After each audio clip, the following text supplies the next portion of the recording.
एक बड़ा शिष्य और एक छोटा शिष्य दोनों नदी के किनारे चल रहे थे।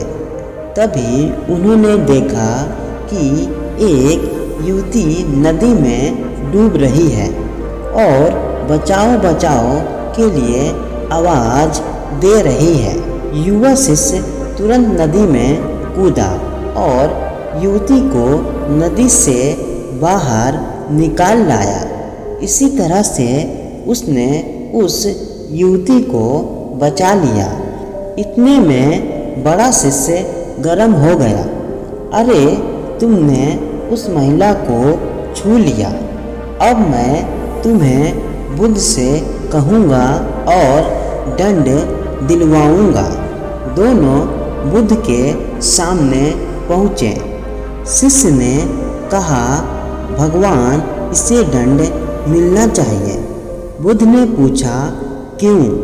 बड़े शिष्य ने कहा, इस बात का कि इसने युवती को उठाकर नदी से बाहर रखा, इसने उसे छू लिया, इसका बरहाचार्य नहीं रहा, इसलिए इसे दंड मिलना चाहिए। बुद्ध ने कहा, दंड पहले तुम ले लो। मैं किस बात का दंड लूं? विषम से उसने पूछा। बुद्ध ने कहा, इसने तो उस महिला को उठाकर वहाँ ही रख दिया, पर तुम तो उसे अपने मानस में उठाकर यहाँ तक ले आए। तुम्हारे मन में अभी भी यह है। तुम इतनी देर से उसे ढो रहे हो। इसने तो वहाँ रख और भूल भी गया। सुनो, मैं तुम्हें ऐसे विचारों को बाहर निकालने के लिए 4 उपाय बताता हूँ।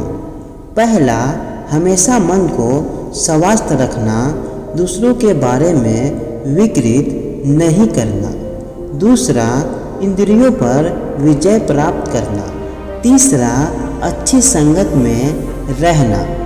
और चौथा, प्रार्थना करना।